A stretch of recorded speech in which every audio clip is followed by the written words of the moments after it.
friends, welcome to my channel Fun with English. I am myself Ramakant Mishra, the teacher of English. यदि आपने इस channel को subscribe नहीं किया है तो आप इसे सब्सक्राइब कर लेंगे और वीडियोस को लाइक एंड शेयर करेंगे. तो in the previous videos and lectures we read about letters, the importance of letters, words and sentence. Today in this lecture, in the third lecture, we shall read about the parts of speech and the definition of parts of speech and its kinds. तो चले अब हम parts of speech पढ़ने और इसका definition पढ़ने.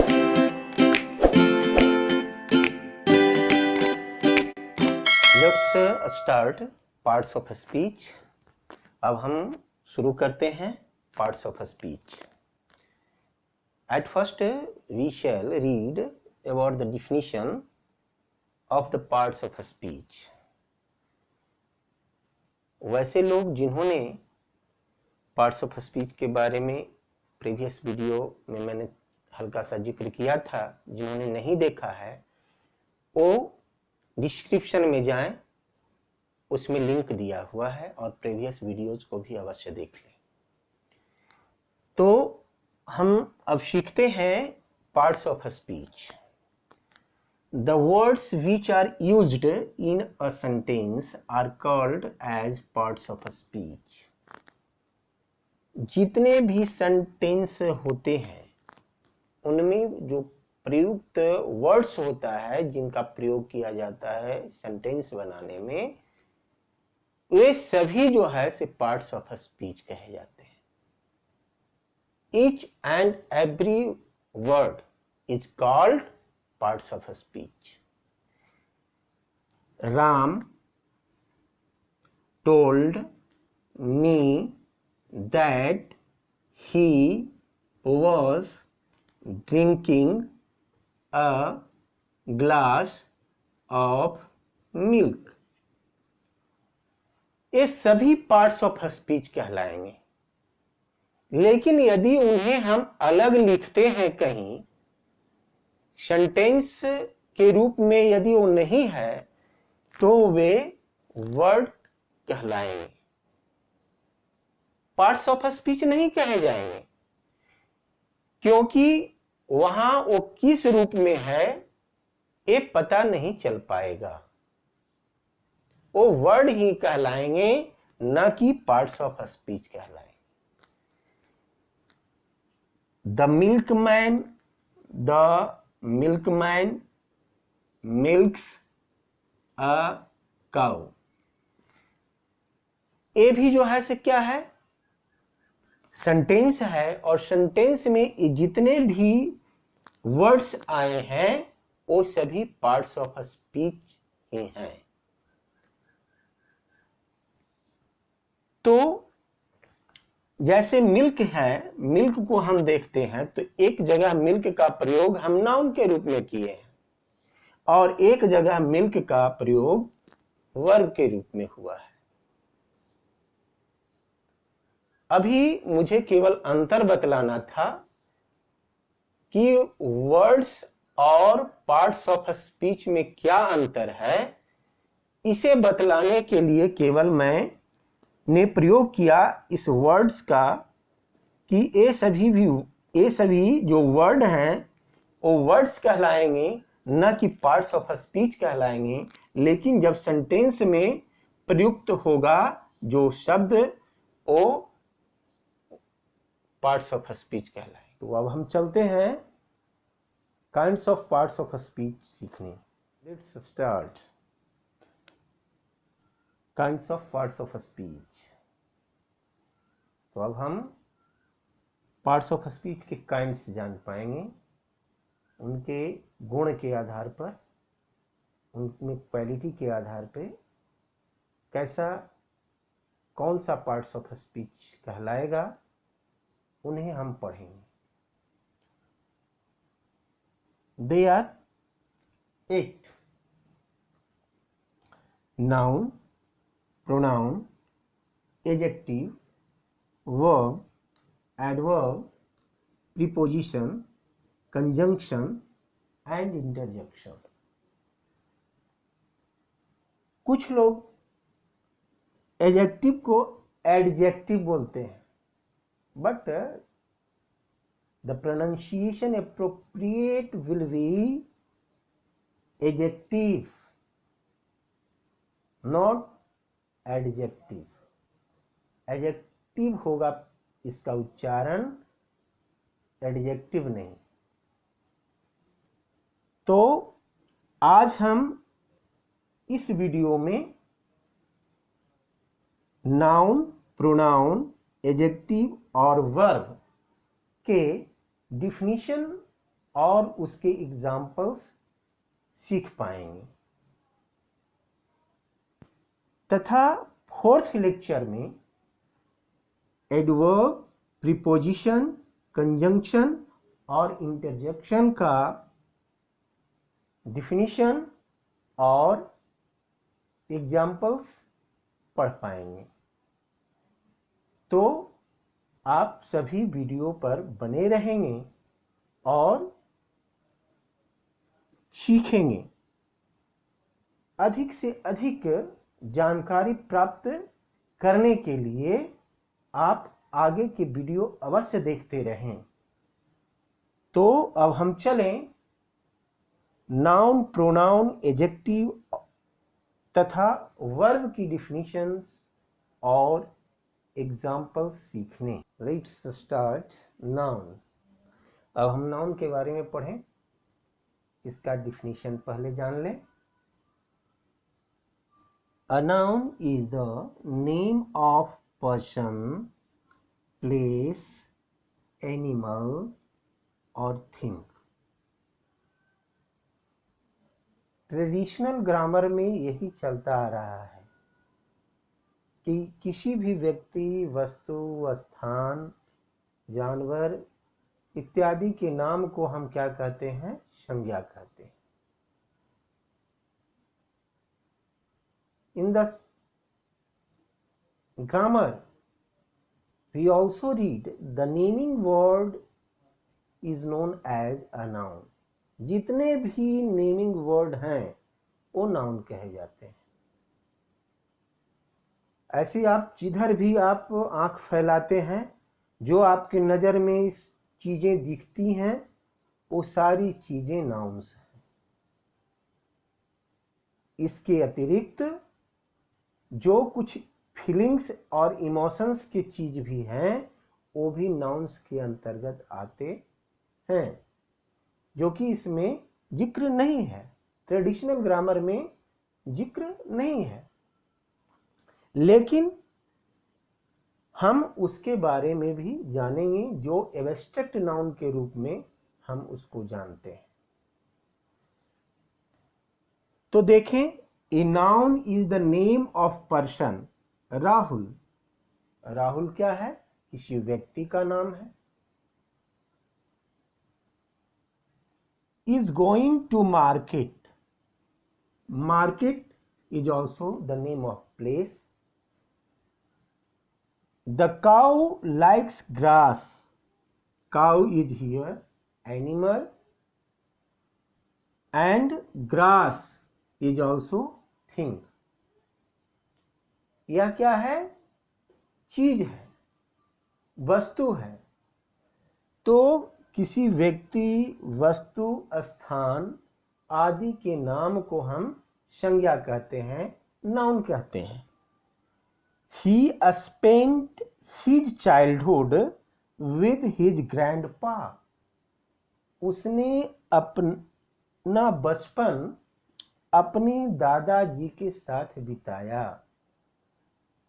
Childhood is also a noun.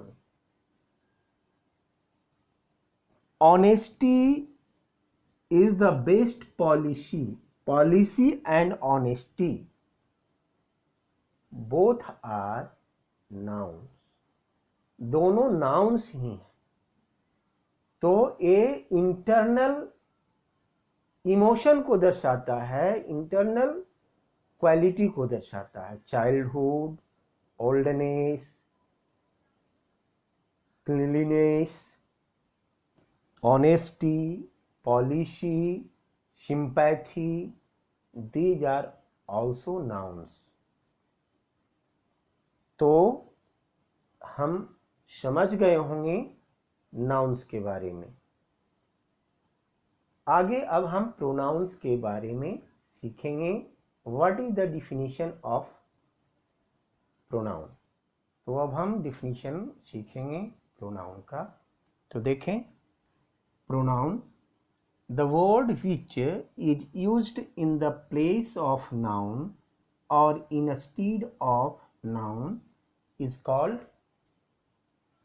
Pronoun. यानी वैसे शब्द जिनका प्रयोग नाउन के जगह पर होता है, नाउन के स्थान पर हम प्रयोग करते हैं, तो उसे हम प्रोनाउन कहते हैं। हिंदी में क्या कहते हैं? संज्ञा के बदले में आने वाले शब्द को सर्वनाम कहते हैं। ये नहीं कि रामू को आना था और श्यामू आ गया तो श्यामू जो है से प्रोनाउन हो जाएगा, बल्कि रामू के जगह पर जो शब्द का प्रयोग होना चाहिए वही जो है शब्द प्रोनाउन कहलाएगा। तो हम देखें, Saif is a good boy, this is also, Saif is also a noun. फिर उसी लड़का के बारे में आ रहा है कि Saif is an intelligent boy. तो बार बार हम सैफ सैफ का प्रयोग ना करें, इसके लिए हम ही का प्रयोग करते हैं। जैसे Saif is a good boy, he is an intelligent boy. तो सैफ के जगह पर हम ही का प्रयोग करेंगे। तो ही जो है क्या हुआ? प्रोनाउन हुआ, क्योंकि सैफ के जगह पर हम ही का प्रयोग करेंगे। ही पुरुष जाति के लिए प्रोनाउन का प्रयोग करते हैं। इसी तरह से हम देखें, आई हैव ए कैट, मेरे पास एक बिल्ली है। आई हैव ए कैट, आई यहां प्रोनाउन है। आई मैं हूं, मैं आर के मिश्रा हूं। तो आई हैव ए कैट, आई किसके लिए आया? तो मेरे लिए आया, आर के मिश्रा के जगह पर आया। हैव ए कैट, एक बिल्ली रखता हूं। The cat is black, cat क्या है? काली, बिल्ली काली है। तो द कैट के जगह पर हम लिख सकते हैं इट इज ब्लैक और सी इज ब्लैक। इट या सी का हम प्रयोग कर सकते हैं। द कैट के जगह उसी कैट के बारे में है, उस प्रोनाउन कैट के लिए प्रोनाउन का प्रयोग जो है सी या इट का हम करेंगे। तो हम समझ पाए कि प्रोनाउन क्या होता है। यानी संज्ञा के बदले में जो शब्द आता है, the word which is used in the place of noun is called as a pronoun. वैसा शब्द जो संज्ञा के बदले में प्रयुक्त होता है उसे हम सर्वनाम कहते हैं।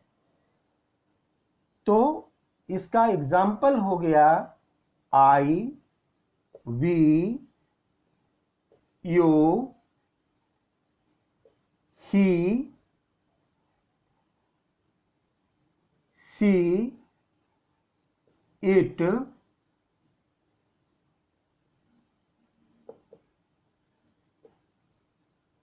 they, that,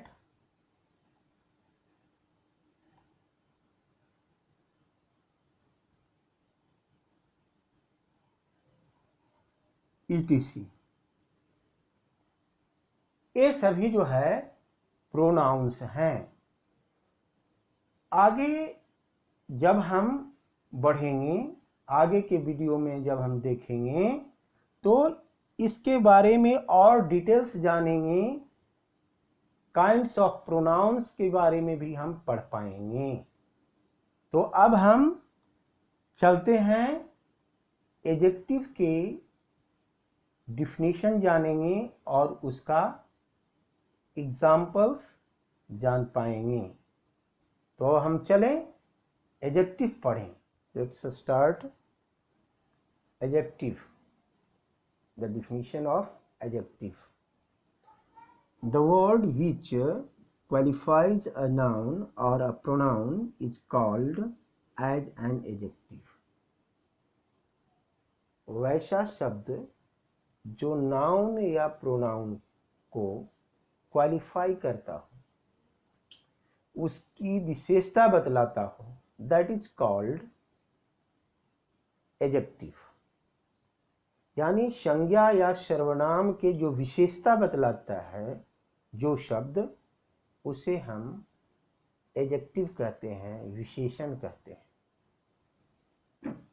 तो Sita is a beautiful girl. Sita कैसी लड़की है? तो सुंदर लड़की है। तो ब्यूटीफुल एक गर्ल या सीता की विशेषता है। तो नाउन की विशेषता बतला रहा है।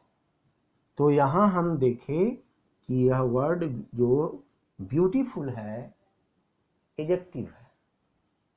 In the same way, you are ugly, तुम कुरूप हो, बदसूरत हो।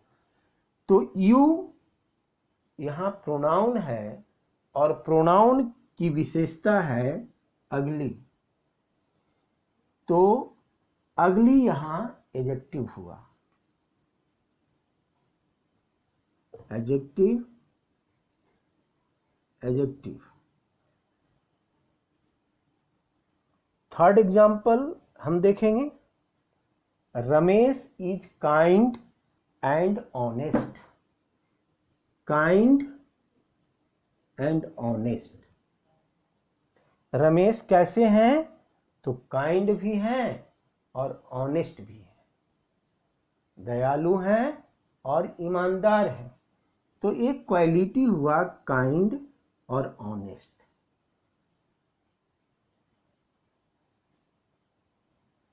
तो ये हो गया डिफिनीशन एडजेक्टिव का और एग्जाम्पल हुआ। थोड़ा सा अंतर होने पर ही हम नहीं समझ पाते हैं कि यह एब्स्ट्रैक्ट नाउन है या एडजेक्टिव है। इसलिए डीपली जानकारी लेने के लिए हम आगे और पढ़ेंगे विस्तृत रूप से। एडजेक्टिव के काइंड्स के बारे में भी पढ़ पाएंगे।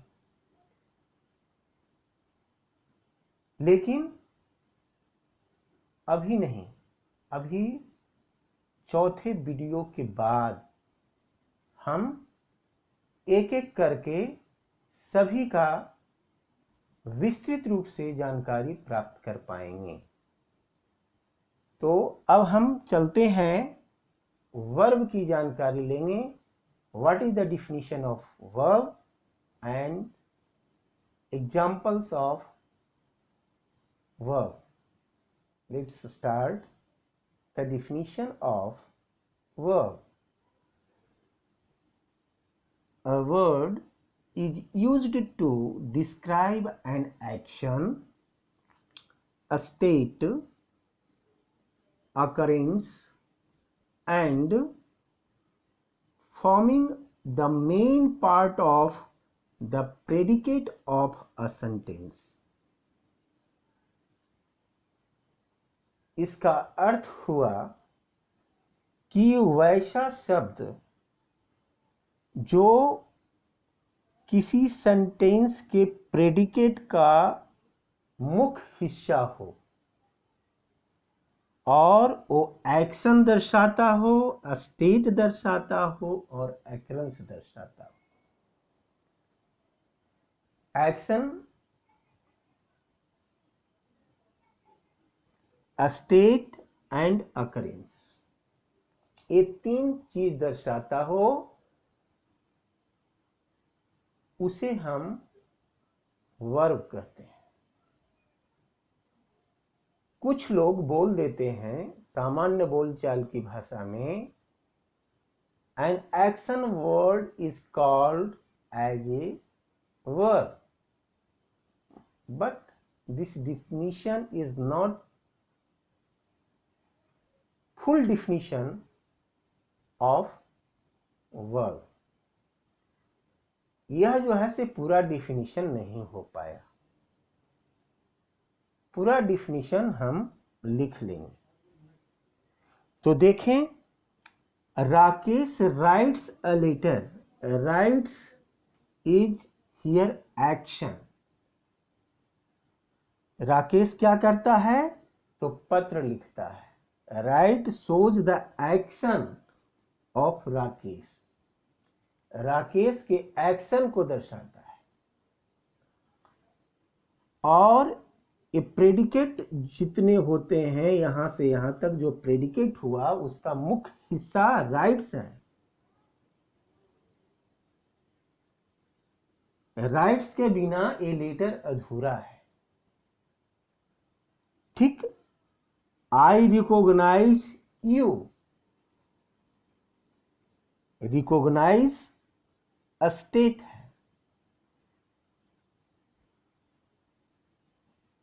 ए स्टेट दर्शाता है। स्टेट मीन्स अवस्था दर्शाता है,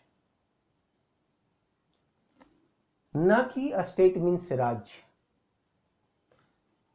do you know him, know भी यहां स्टेट दर्शा रहा है, static verb. Akbar became a doctor, became एक अकरेंस दर्शाता है। आगे हम विशेष पढ़ पाएंगे वर्ब के बारे में, लेकिन अभी हम संक्षिप्त रूप में जान पाए हैं। विस्तृत रूप में हम आगे के वीडियोज में देख पाएंगे। चौथे वीडियो में हम शेष बचे हुए एडवर्ब्स, प्रीपोजिशन, कंजंक्शन, इंटरजेक्शन का डिफिनीशन तथा एग्जाम्पल्स पढ़ पाएंगे। इस वीडियो को लाइक करें और शेयर करें। जिन्होंने इस चैनल को सब्सक्राइब नहीं किया है, अवश्य सब्सक्राइब करेंगे। तो अब हम मिलते हैं अगले लेक्चर में। Thank you.